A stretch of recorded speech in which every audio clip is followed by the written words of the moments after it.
जय भीम, नमो बुद्धाय, जय माता रमाई. रमाई कन्या या यूट्यूब चॅनलमध्ये आपणा सर्वांचं हार्दिक स्वागत आहे. तर आज आपण पुणे जिल्ह्यातील चिंचोली गाव या ठिकाणी आलो आहोत. तर येथील आदरणीय उपासिका पौर्णिमाताई चिंचोलीकर यांच्या सासूबाई दिवंगत सुनंद आई काशीनाथ चिंचोलीकर यांच्या 15व्या स्मृतिदिनानिमित्त पूजनीय भिक्खू संघाच्या धम्मदेशनेचे आयोजन करण्यात आलं आहे.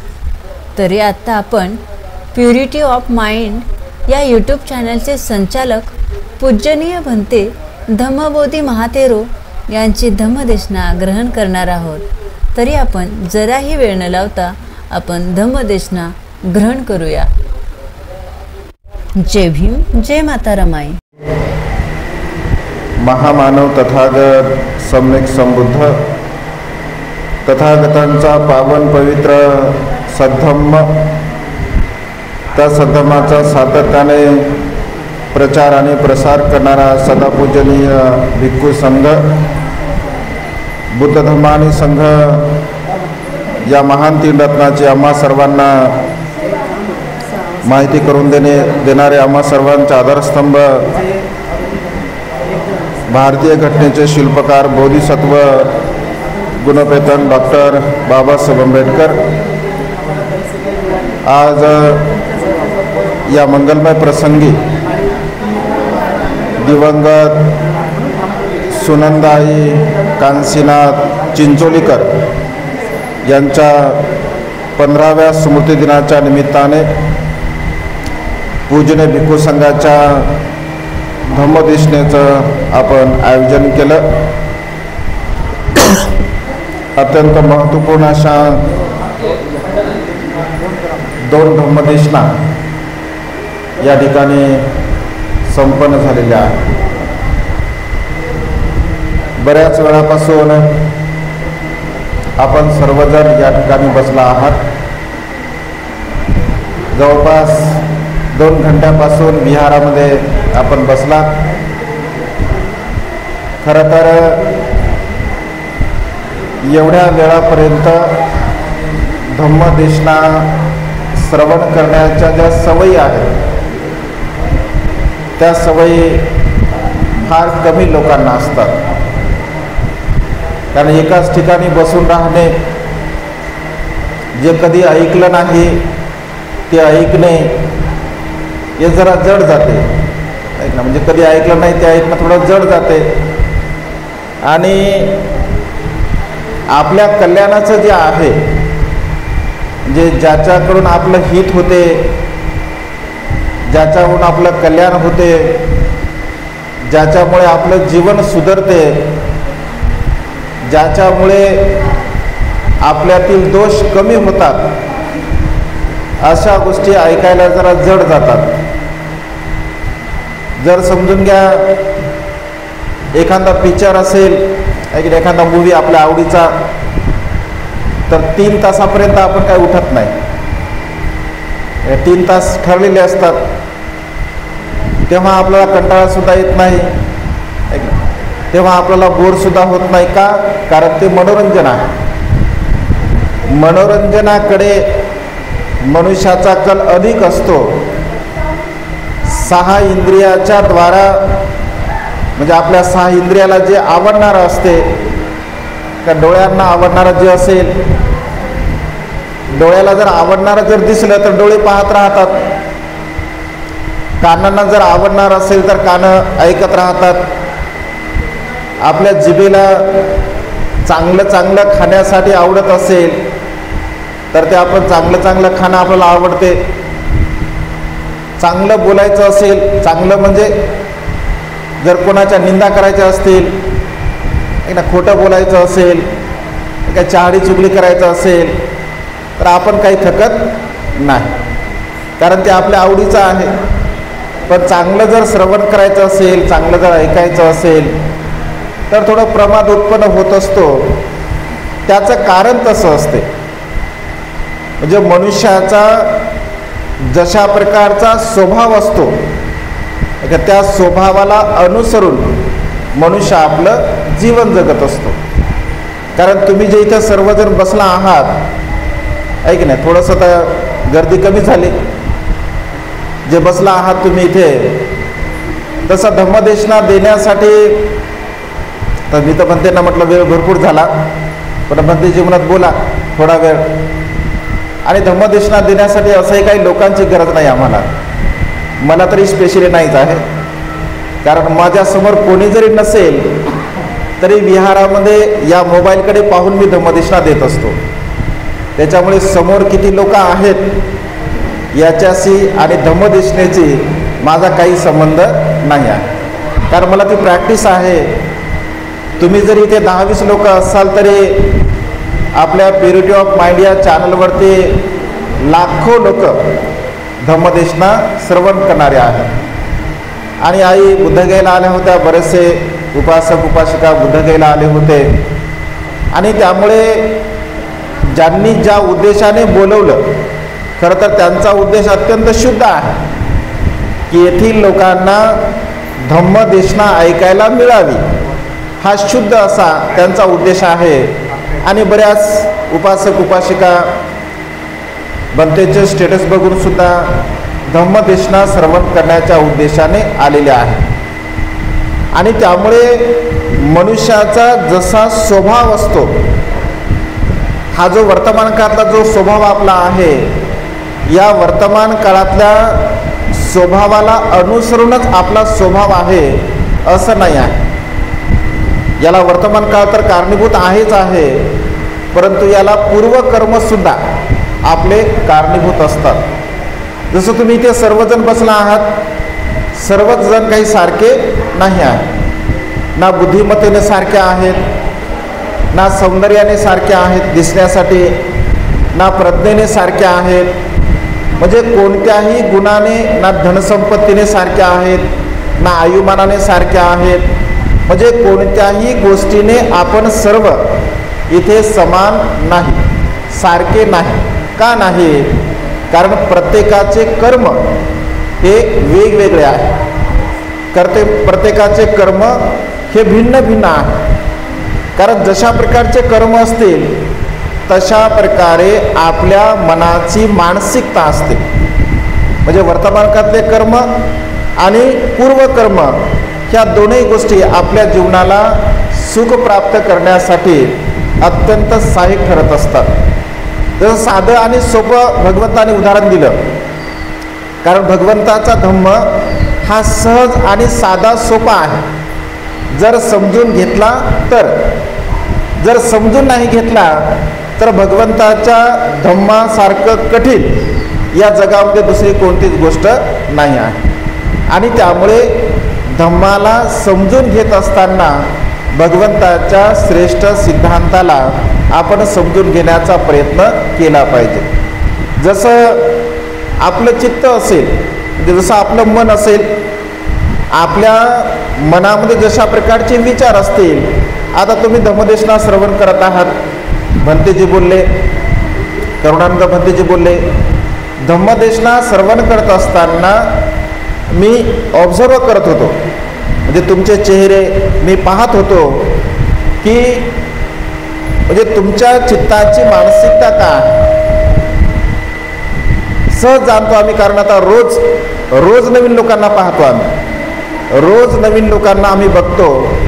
आणि त्यामुळे समोरच्यांच्या मनाची मानसिकता काय आहे, त्यांना नेमकं काय आवडतं, त्यांना नेमकं काय पाहिजे, हे जेव्हा आम्ही जाणतो तर खरोखरच कधी कधी फार कीव येते. म्हणजे तुमच्या प्रती, लोकांच्या प्रती फार दया उत्पन्न होते. कधी कधी असं वाटतं की लोकांना का समजत नसेल, म्हणजे लोकांना का समजत नसेल. तुम्ही थोडासा विचार तर करा, थोडी कल्पना करा तुम्ही.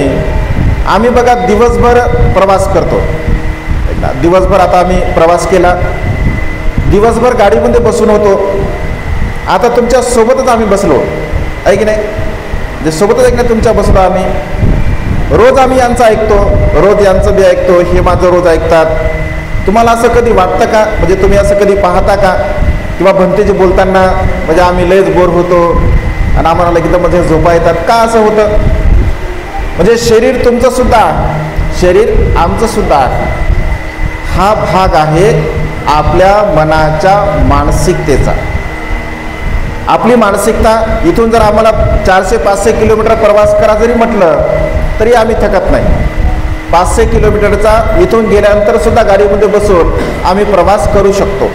हे कशाचं बल असतं तर हे फक्त आणि फक्त धम्माचं बल असतं. जर आपली 3 रत्नांच्या प्रती जर श्रद्धा असेल आणि आपल्याला चांगलं काय आणि वाईट काय हे जर समजत असेल तर नक्कीच मनुष्य, कारण मनुष्याचा स्वभावच तो आहे, मनुष्याचा स्वभाव धर्म आहे. फक्त मनुष्याला कळालं पाहिजे, फक्त मनुष्याला समजलं पाहिजे की माझ्या हिताचं काय, माझ्या सुखाचं काय, काय केल्यामुळे मला सुख प्राप्त होईल, काय केल्यामुळे माझं जीवन कल्याणकारी होईल, काय केल्यामुळे माझा परिवार सुखी समृद्धीने जीवन जगेल. अशा प्रकारची भावना जर आपण आपल्या अंतर्मनाला जर विचारलं तर खऱ्या अर्थाने आपल्याला ते समजू शकते आणि त्यानुसार जीवन जगण्याचा आपण प्रयत्न करू शकतो. कर्म हे आपल्या जीवनामध्ये अत्यंत महत्त्वपूर्ण आहे. कर्माशिवाय सुख नाही आहे. कर्माशिवाय मनुष्य सुखाला प्राप्त होऊ शकत नाही. कर्म म्हणजे काय? कर्म म्हणजे कार्य.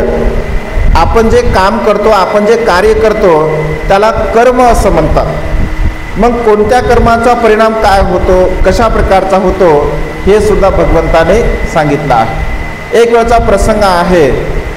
राणी मल्लिका भगवंताकडे जात असते. मल्लिका राणी तुम्ही अनेक देशनेमध्ये ऐकलं असेल. मल्लिका राणीच्या संदर्भामध्ये राजा बिंबिसाराची पत्नी. आता राजा बिंबिसाराची पत्नी एका राजाची जर पत्नी असेल तर तिला काय कमी असेल? बिलकुल तिला कुठल्याही प्रकारची कमतरता नव्हती. तिच्यामध्ये सुद्धा अहंभाव होता, तिच्यामध्ये सुद्धा गर्व होता, कारण ती दिसण्यासाठी अत्यंत सुंदर होते. असं म्हटलं जातं. भगवंत नेहमी अनित्यवाद बोलतात. निमित्तच आहे, आईचा स्मृती दिन आहे. मरण मृत्यू हा भगवंताचा अत्यंत महत्त्वपूर्ण विषय. दुःख अनित्य अनात्म हा अत्यंत महत्त्वपूर्ण सिद्धांत भगवंताने सांगितला 4 आर्य सत्याच्या व्यतिरिक्त. कारण जगामध्ये दुःख आहे, प्रत्येक मनुष्य दुःखी आहे. वेगवेगळ्या कारणाने मनुष्याला दुःख उत्पन्न होत असते. भगवंत म्हणतात की सर्व काही अनित्य आहे, सर्व काही क्षणभंगूर आहे, परिवर्तनशील आहे, सर्व काही बदलणारा आहे. आत्मा नावाची कोणत्याही प्रकारची वस्तू नाही आहे, कारण मनुष्याला मन आहे आणि मनाच्या आधाराने मनुष्य सर्व प्रकारचे कर्म करत असतो. मल्लिका राणी आपल्या सौंदर्याच्या बाबतीमध्ये, कारण भगवंत नेहमी सांगायचे हे जे दिसणारं जे बाह्य सौंदर्य आहे ते क्षणभंगूर आहे, नष्ट होणार आहे, परिवर्तनशील आहे. कारण आपलं सौंदर्य सर्वसारखं राहते का? एक जन्मास आलेलं बाळ बघा किती गोंडस दिसते. थोडं ते मोठं झाल्यानंतर, थोडं तारुण्यामध्ये आल्यानंतर, थोडं ऊर्ध्वत्वाकडे गेल्यानंतर, थोडं म्हातारपणाकडे गेल्यानंतर, म्हणजे मनुष्याचं शरीर हे क्षणाक्षणाला बदलत आहे. आपण जरी आता या क्षणी असं दिसत आहोत, पण या क्षणाक्षणाला आपलं शरीर पूर्णपणे बदलत आहे. आपण हळूहळू हळूहळू हळूहळू मृत्यूकडे जात आहोत. आपण हळूहळू मृत्यूकडे जात आहोत आणि आपल्याला ते समजत पण नाही आहे की आपण आपलं जे जीवन आहे, आपलं जीवन हे मृत्यूकडे जात आहे. म्हणजे आपण आपल्या जीवनाच्या समारोपाकडे निघत आहोत याचं भान सुद्धा आपल्याला राहत नाही. आणि कधी कधी मग असं होतं की सहज बोलता चालता एखादा मनुष्य मृत्यूला प्राप्त झाला की आपण काय म्हणतो, अरे हा तर खूप चांगला होता, हा तर एकदम धष्टपुष्ट होता, एकदम सुदृढ होता, हा तर असं वाटलंच नाही मृत्यूला प्राप्त होईल. कारण मनुष्याच्या जीवनाचा बिलकुल भरोसा नाही आहे. मनुष्याचं जीवन हे क्षणभंगूर आहे. कधी केव्हा कुठे मनुष्य मृत्यूला प्राप्त होईल हे आपण काही सांगू शकत नाही. आणि त्यामुळे भगवंत असे म्हणतात की या क्षणी, हा क्षण जर तुम्हाला मिळालेला आहे, या क्षणी या अवस्थेमध्ये वर्तमान काळामध्ये आपण जीवन जगण्याचा प्रयत्न केला पाहिजे.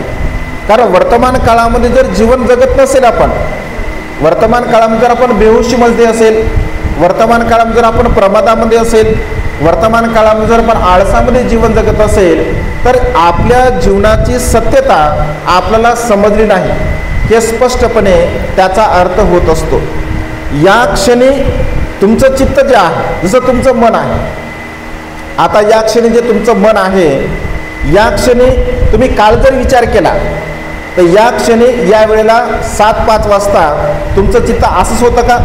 जसं आता या क्षणी आहे तसं नाही आहे. कारण या क्षणीला काल तुम्ही काहीतरी वेगळं करत होते, किंवा उद्या तुम्ही या क्षणाला काहीतरी वेगळं करणार आहात.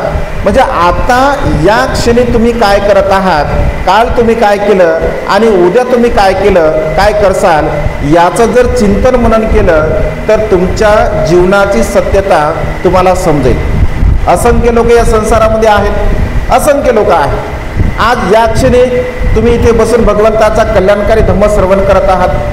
या क्षणी बसून काही लोक चोरी करत असतील, या क्षणी जिथे कुठे असतील तिथे या क्षणी लोक काही प्राण्यांची हिंसा करत असतील, चोरी करत असतील, अकुशल कर्म करत असतील, खोटं बोलत असतील, निंदानास्ती करत असतील, चहाडीचुगली करत असतील, व्यर्थ बडबड करत असतील, नशापान करत असतील, किंवा अन्य प्रकारचं अकुशल कर्म करत असतील. या क्षणी काही लोक दानपुण्य सुद्धा करत असतील, काही लोक शील पालन सुद्धा करत असतील, काही लोक आनापान सती करत असतील, काही लोक ध्यान मनन चिंतन करत असतील, काही लोक चांगल्या प्रकारचं वाचन करत असतील. म्हणजे मनुष्याच्या जीवनामध्ये भगवंत असे म्हणतात, जो क्षण येतो, जी वेळ येते, त्या वेळेला आपण आपल्या चित्ताला नेहमी जागरूक ठेवलं पाहिजे, सतर्क ठेवलं पाहिजे.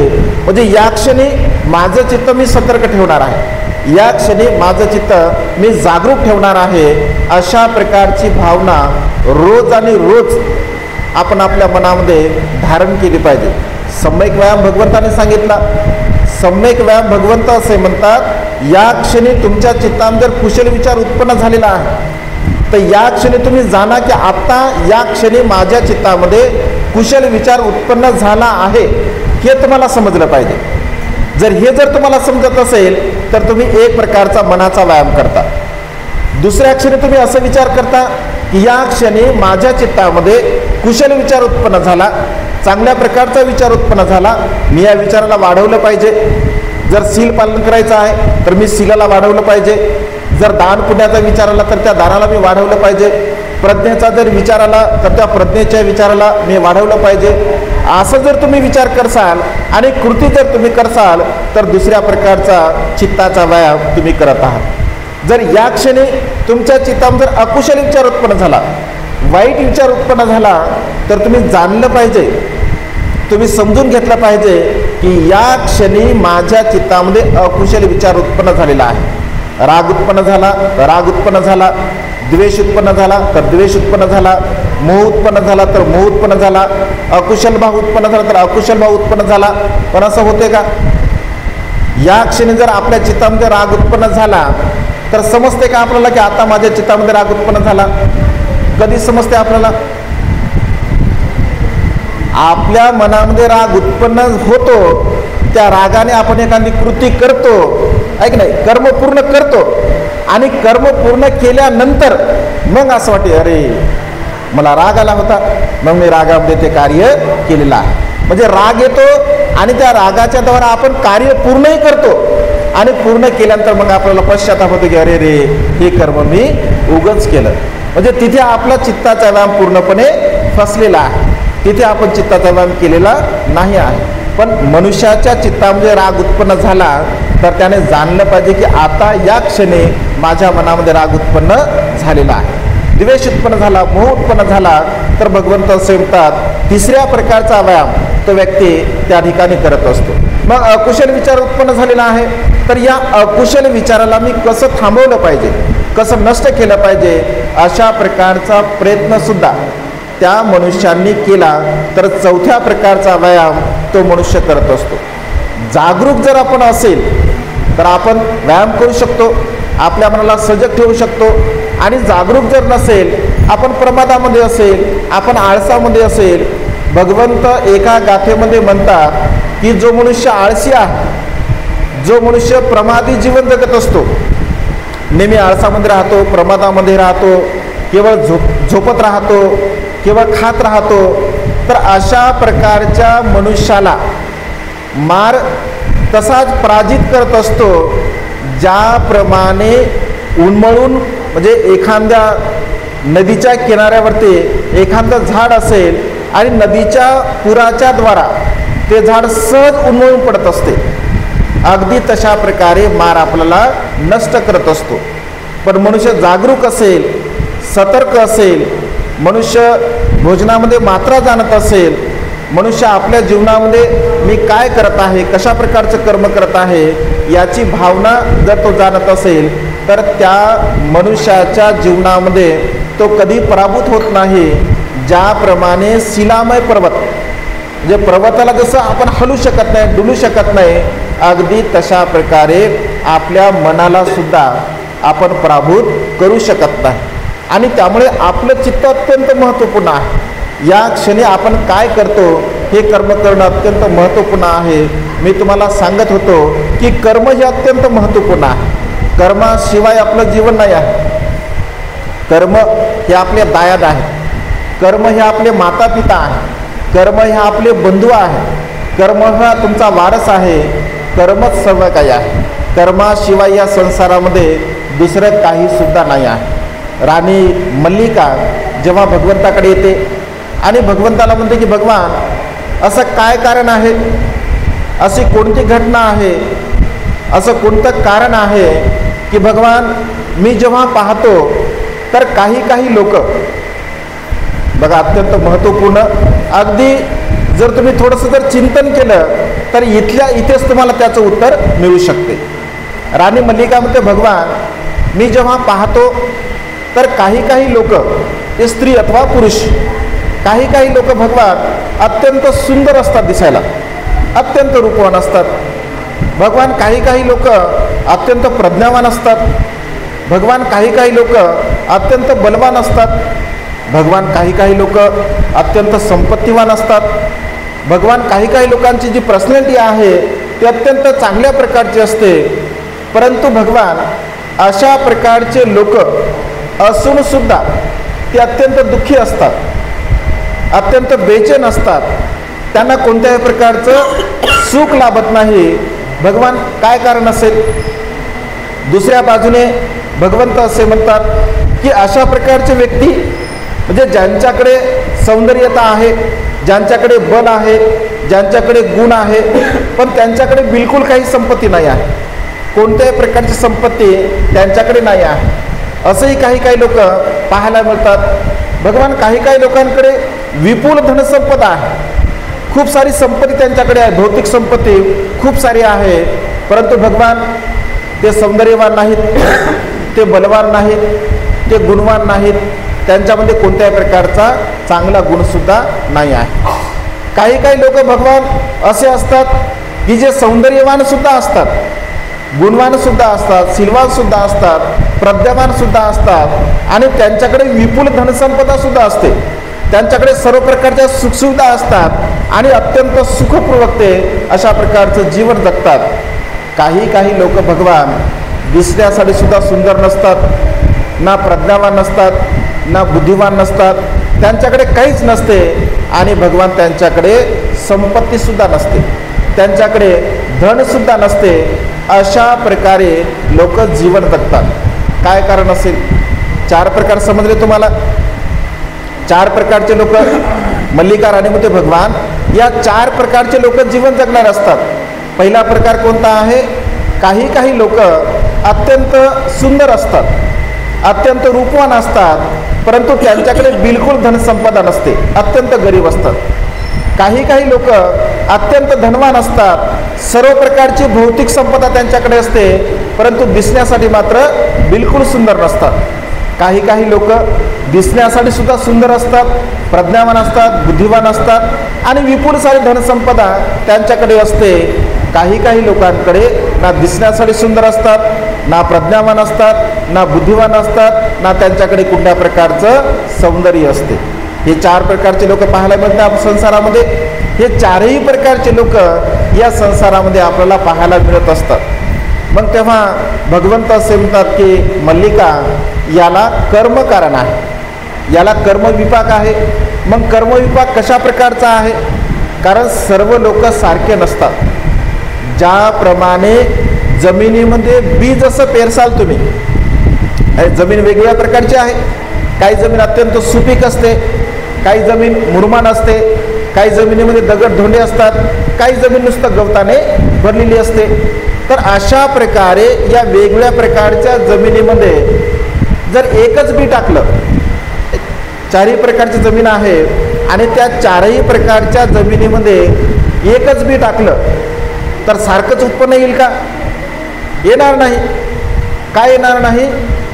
कारण जमीन ही वेगवेगळी आहे. ऐक ना, काळ्याशार जमिनीमध्ये जर तुम्ही बी टाकलं तर चांगलं उत्पन्न येणार आहे. मुरमाड जमिनीमध्ये जर तुम्ही बी टाकलं तर थोडं कमी येणार आहे. दगडधोड्याच्या जमिनीमध्ये जर तुम्ही टाकलं तर त्याच्यापेक्षा आणखी कमी येणार आहे. पण गवताच्या जमिनीमध्ये जर तुम्ही बी टाकलं तर तिथे काहीही येणार नाही आहे, कारण गवत त्याला वाढू देणार नाही.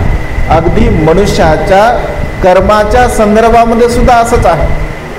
भगवंत असे म्हणतात की काही काही लोक जेव्हा कोणी दान पुण्य केलं, कोणी शील पालन केलं, कोणी प्रज्ञेचा अभ्यास केला तर त्यांच्या प्रती त्या कार्याचं अनुमोदन करत असतात. एखादं कार्य जेव्हा मनुष्य चांगला करतो तर त्या चांगल्या कार्याचं ते अनुमोदन करत असतात. आणि अनुमोदन करत असताना कधी राग करत नाहीत, कधी द्वेष करत नाहीत, कधी मोह उत्पन्न करत नाहीत. कारण दुसऱ्याने दान जर केलं असेल, दुसऱ्याने जर शील पालन केलं असेल तर आपल्या मनामध्ये कधी राग येऊ देऊ नये.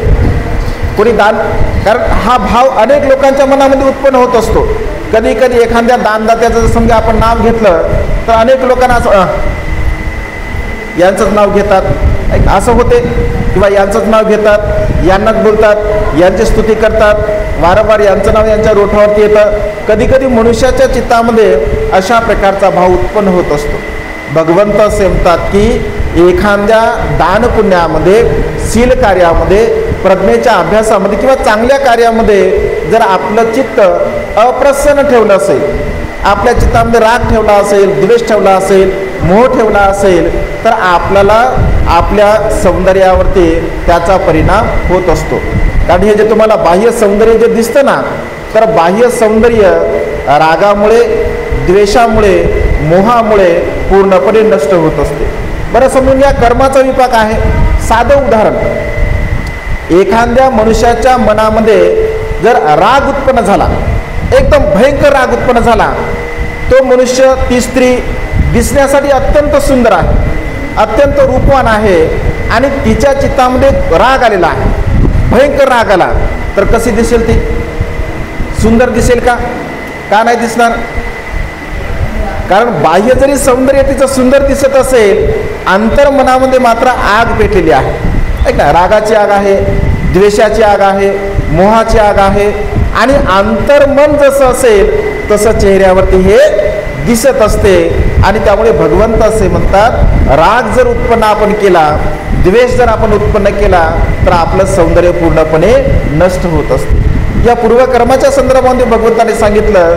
आणि भगवंत असे काही काही लोक जेव्हा अशा प्रकारचं कुशल कर्म असेल, पुण्यकर्म असेल तर ते दुसऱ्याच्या प्रती द्वेष भावना करत असतात. आणि दुसऱ्याच्या प्रती द्वेष भावना केल्यामुळे त्यांना तशा प्रकारच्या म्हणजे जे काही त्यांचं सौंदर्य आहे ते पूर्णपणे नष्ट होत असते. काही काही लोक दान पुण्य करत नाहीत, शीलाचं पालन सुद्धा करत नाहीत, परंतु त्यांचं जे शील असते म्हणजे जे दुसरे शील पालन करतात किंवा दुसरे दानकर्म करतात, दुसरे कुशल कर्म करतात, केवळ त्यांच्या त्या कर्मामध्ये ते अत्यंत चांगल्या प्रकारे दानाचं अनुमोदन करत असतात. स्वतः तर काही करत नाही, परंतु दुसऱ्याने जर कुशल कर्म केलं, पुण्यकर्म केलं, त्याच्यामध्ये केवळ त्याने अनुमोदन जरी दिलं आणि जेव्हा जेव्हा त्यांना प्रसंग येतो दान पुण्य करण्याचा, शील पालन करण्याचा, कुशल कर्म करण्याचा, तेव्हा तेव्हा सुद्धा ते अत्यंत प्रसन्न चित्ताने, आनंदाने ते कुशल कर्म करत असतात. म्हणजे दुसरे करत असतील आणि त्याचं जर अनुमोदन करत असेल तर भगवंत असे म्हणतात की त्यांनी तर केलं नाही, म्हणजे त्यांनी न केल्यामुळे, त्यांनी फक्त अनुमोदन केलं तर त्या अनुमोदनामुळे म्हणजे त्याचं जे चित्त आहे ते प्रसन्न आहे आनंदी आहे, तर त्यांच्यामुळे त्यांना सौंदर्याचा लाभ होत असतो. परंतु त्यांनी काय कर्म केलं का? त्यांनी ते कर्म केलेच नाही. त्यामुळे भगवंत असे म्हणतात ते फार गरीब असतात. म्हणजे धनाचा त्यांना कुठल्याही प्रकारचा लाभ होत नाही, त्यांना सौंदर्याचा मात्र लाभ होत असतो, त्यांना प्रज्ञेचा लाभ होत असतो, बाकी चांगल्या सद्गुणाचा त्यांना खूप चांगल्या प्रकारचा लाभ होतो.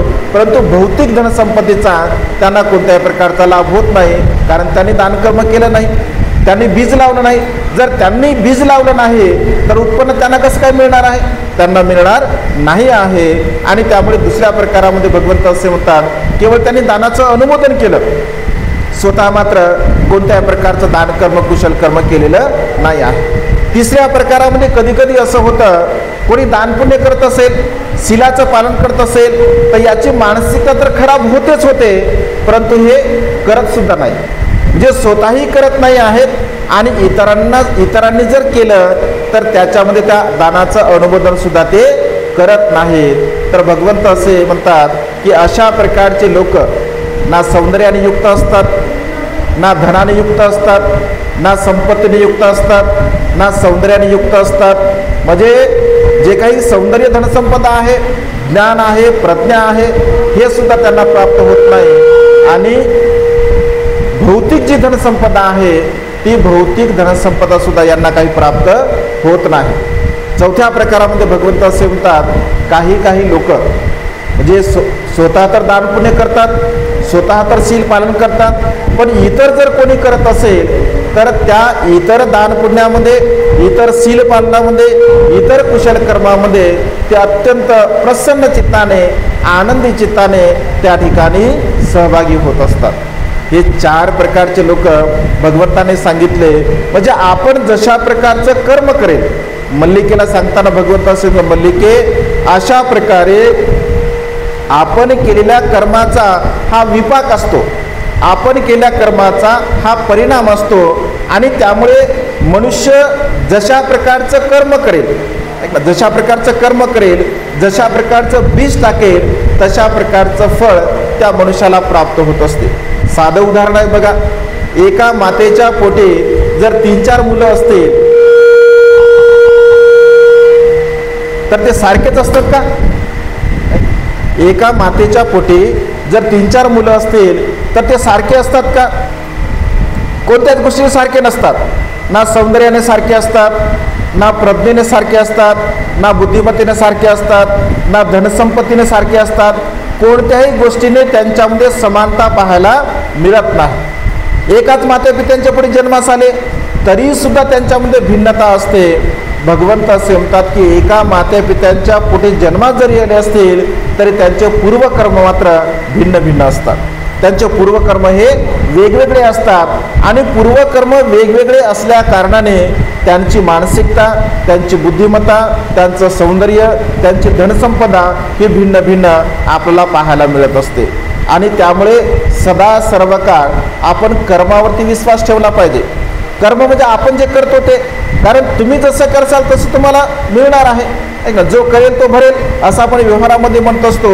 जर तुमच्या मनाची मानसिकता जर प्रसन्न असेल, आनंदी असेल, चांगल्या प्रकारची असेल तर तुम्हाला त्या क्षणी तर सुख लाभतच असते.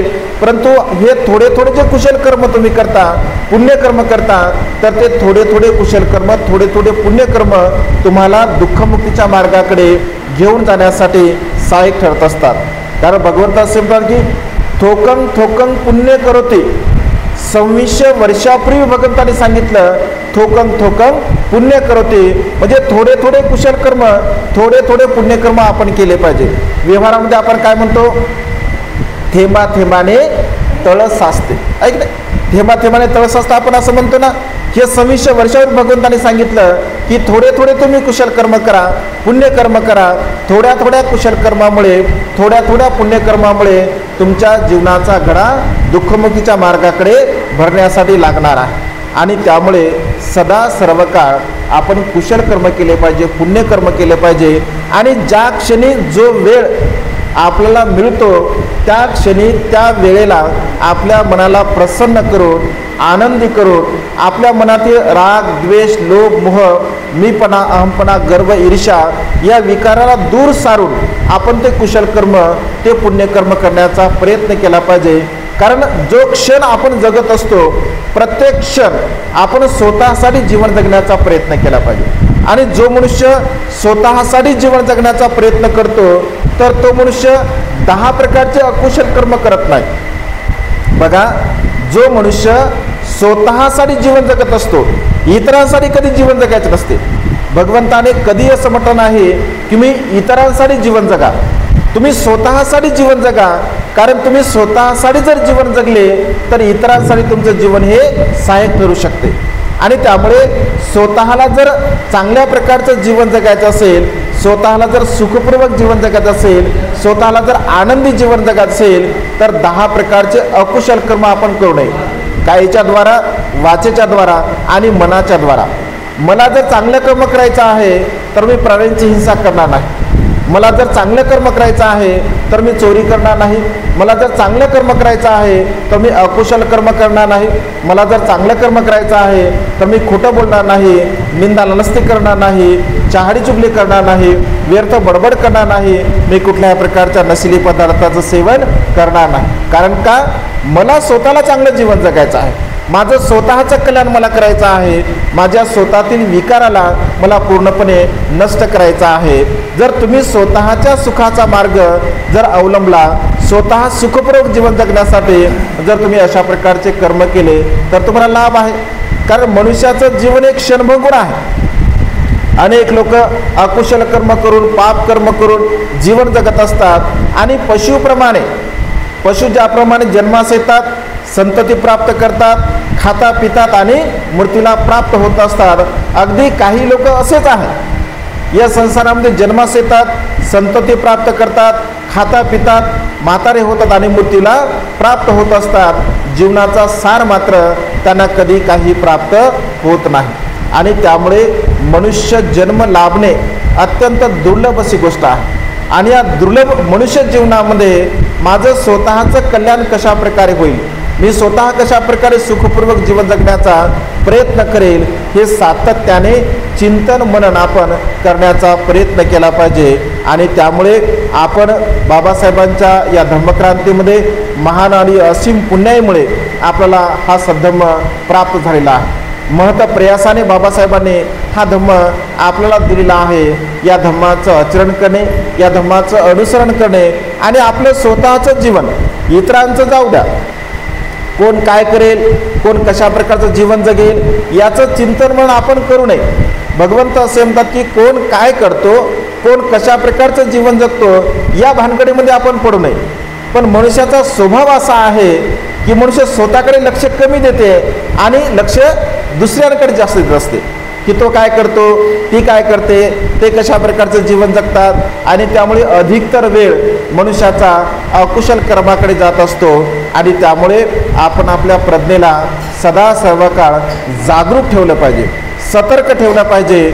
आणि नेहमी आपल्या कर्माचं एक मोजमाप आपण केलं पाहिजे. आपल्या कर्माचं जर आपण मोजमाप करत असेल, रोज आणि रोज आपण आपल्या कर्माचं मोजमाप केलं पाहिजे की आज दिवसभर माझ्याकडून किती अकुशल कर्म झाले, आज दिवसभर माझ्याकडून किती कुशल कर्म झाले, याचं चिंतन झोपण्याच्या पूर्वी आपण केलं पाहिजे. रोज केलं पाहिजे की आज माझ्याकडून कायने किती कर्म झाले चांगले, वाचेने किती चांगले कर्म झाले, मनाने किती चांगले कर्म झाले, आज माझ्याकडून कायने किती अकुशल कर्म झाले, वाचेने किती अकुशल कर्म झाले, मनाने किती अकुशल कर्म झाले, याचा रोज हिशोब आपण ठेवला पाहिजे. कारण भगवंत असे म्हणतात, तुम्ही आता जरी हिशोब नाही ठेवला तर निसर्ग मात्र त्याचा हिशोब ठेवत असतो. कर्म मात्र त्याचा हिशोब ठेवतात आणि तिथे बिलकुल चुकत नाही. तिथे ना वजाबाकी चुकते, ना तिथे बेरीज चुकते, तिथे भागाकार चुकते, ना गुणाकार चुकते. तिथला मात्र गणित हे परफेक्ट असते. आणि त्यामुळे सदा सर्व काळ आपल्या स्वतःच्या जीवनाला योग्य मार्गावरती लावण्यासाठी आपण सातत्याने चांगल्या प्रकारचे कुशल कर्म, पुण्यकर्म करण्याचा प्रयत्न केला पाहिजे. आज आईच्या या स्मृती दिनाच्या निमित्ताने आपण आज दिवसभर जे जे काही कुशल कर्म केलं, पुण्यकर्म केलं, या संपूर्ण कुशल कर्माच्या बलाने सातत्याने धम्मदेशना श्रवण करून करून आपण कुशल कर्म, पुण्यकर्म केलं पाहिजे. आपल्या चॅनलवरती प्युरिटी ऑफ माइंड या चॅनलवरती अत्यंत सुंदर सुंदर वेगवेगळ्या विषयावरती तुम्हाला धम्मदेशना ऐकायला मिळतात. बरेच लोक फॉलो करतात. वेगवेगळ्या प्रकारच्या धम्मदेशना, वेगवेगळ्या विषयमग भिक्खूंच्या धम्मदेशना आपल्या सर्वांना पाहायला मिळतात. तर निश्चितपणे आपल्या धम्मदेशना श्रवण करून आपण स्वतःचं जीवन अत्यंत सुखपूर्वक जगण्याचा प्रयत्न करावा. सदा सर्व काळ आपण दानपुण्य करावं, कुशल कर्म करावं, शीलाचं पालन करावं आणि स्वतःचे विकार आपण नष्ट करण्याचा प्रयत्न करावा. अशा प्रकारची मंगलमय आणि उदात्त कामना या ठिकाणी व्यक्त करतो. आईच्या निमित्ताने जे जे काही कुशल कर्म केलं, पुण्यकर्म केलं, या संपूर्ण कुशल कर्माच्या बलाने, बुद्ध धम्म आणि संघ या तीन रत्नाच्या बलाने आईचे निसर्गामध्ये विलीन असणारे 4 महाभूत आणि पंचस्कंद यांना सुगती प्राप्त हो. त्याचप्रमाणे तुम्हा सर्वांना तुमच्या जीवनामध्ये आयुष्यवर्ण सुखाने बल प्राप्त हो. तुम्हा सर्वांच्या इच्छा आणि आकांक्षा ढगातून मुक्त झालेला शीतल चंद्रमाप्रमाणे पूर्णत्वास जाओ. अशा प्रकारची मंगलमय आणि उदात्त कामना या ठिकाणी व्यक्त करून ही छोटीशी धम्मदेशना संपन्न करतो. सर्वांचं मंगल हो, सर्वांचं कल्याण हो, सर्वांना दीर्घायुष्य लाभो. बुद्धं नमामि